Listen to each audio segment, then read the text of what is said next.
guys, Rachel CPR here. Today I wanted to show you how I wand curl my natural hair.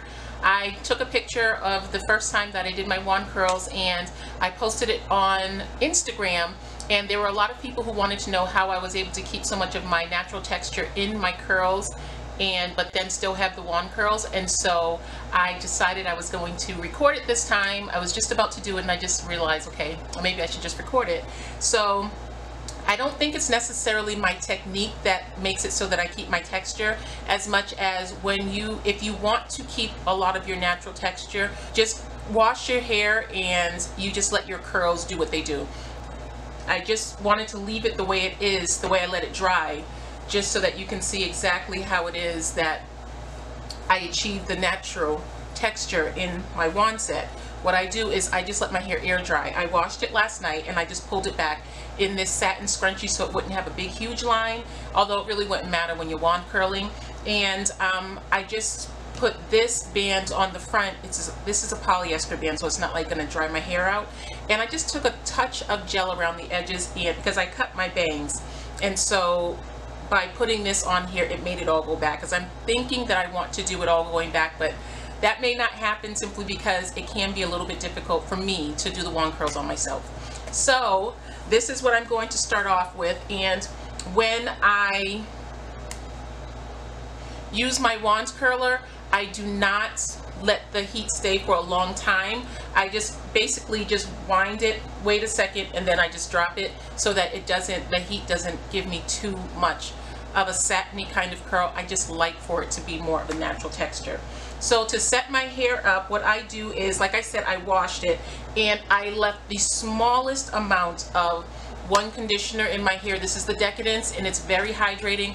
To me, with this hairdo, if your hair is too soft from the beginning, it does pose a problem. So I would tell you that you don't want your hair to be too soft. I definitely treated my hair beforehand. I gave myself a deep conditioner and I made sure that my hair was ready for this kind of a heat treatment, because I don't normally use heating tools on my hair other than a diffuser. But with this right here, this is just going to protect my hair a little bit, and so I left the ever slightest amount of this in my hair. If you're familiar with my wash and go routine where I leave this in my hair, I don't use anything like that for this hairdo because it'll make my hair entirely too soft.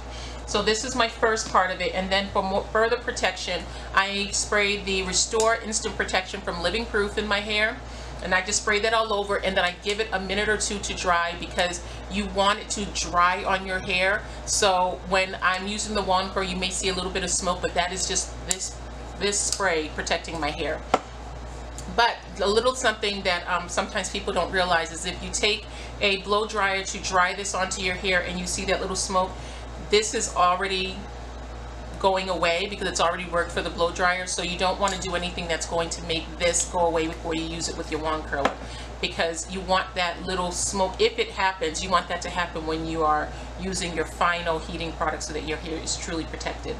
And just to keep my hair a little bit stiff, I'm going to use the Living Proof Control Hairspray. And the last time I did this, I used the Kenra Platinum Finishing Spray, and this was entirely too stiff and I didn't like it. Something else that I did was I put a little bit of oil on my ends the last time, and I had to wash it out right away because I was really just trying to protect my hair, but my hair was entirely too soft. It laid so flat. It didn't give me the same effect as the first time. It's not that it was horrible as much as it just didn't give me the same effect. So I will just show you exactly how I do this.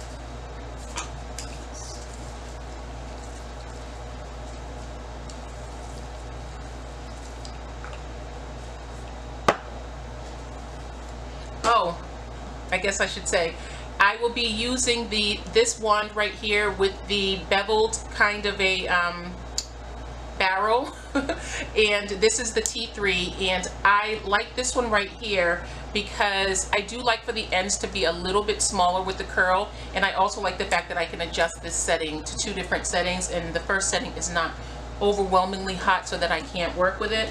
I think that the last time I did it, I used my Chi arc, and this one is really good. It does not have the bevel top, whereas that one does, But with this one, because it has this little clip so that you can use it as a curling iron or a wand, this right here gave me problems because I had to be very careful not to get my hair caught in this area right here. So I just decided that I would go with my T3. Okay, so with this process, I normally start in the back.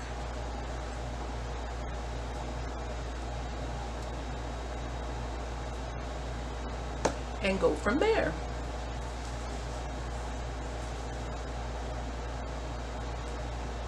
The first time I did this, it took me so long to do it because literally it was so difficult adjusting my hands to do what I was supposed to do with these curls.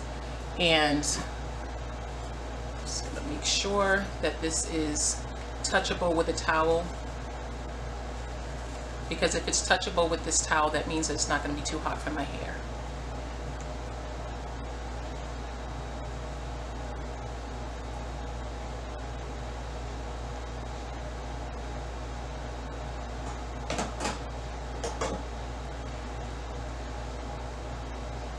I think the other thing that happened the very first time I did this as well was I burned myself. It was horrible. I felt so overwhelmed that it takes me a little bit longer to do this side now because I just keep remembering the pain of being burned.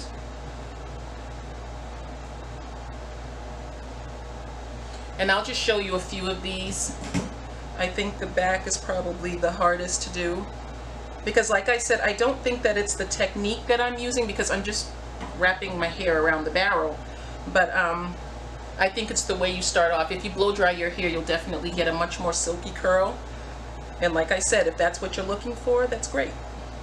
But I had a lot of private messages on Instagram asking me how I kept the texture of my hair when, this is the part that's hard.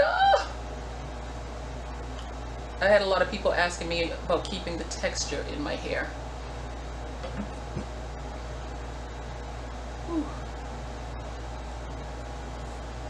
I've been trying to do a little bit more fun things with my hair because I feel that I'm keeping it at this length right now. So even if I do a little bit more with the curling wand and things like that, I don't think it'll be bad because I think I like this length that I have. So I've just been cutting it maybe about once every month and a half.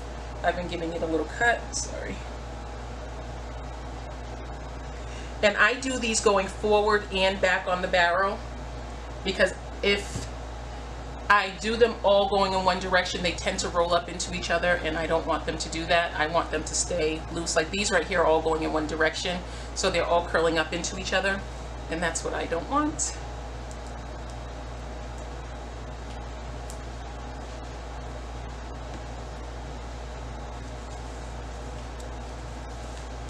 We are getting ready for back to school. This is going to be our 4th year homeschooling, and I am so excited. My youngest is in the 1st grade now, and so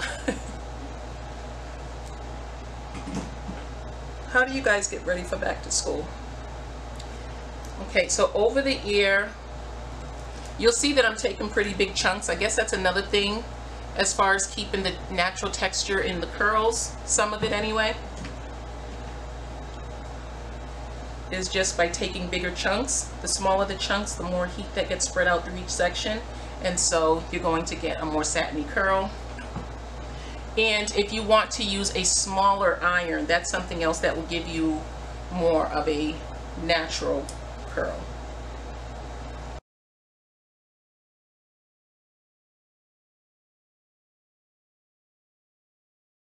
So these are the results that I got, and I really, really like it.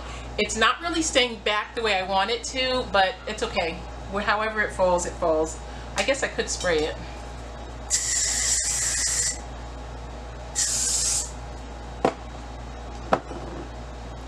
If I were to flip it over to this side, I think it stays back, but then the curls look really weird.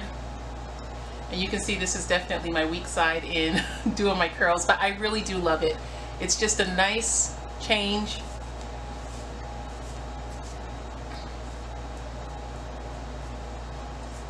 and it usually lasts for about 3 days.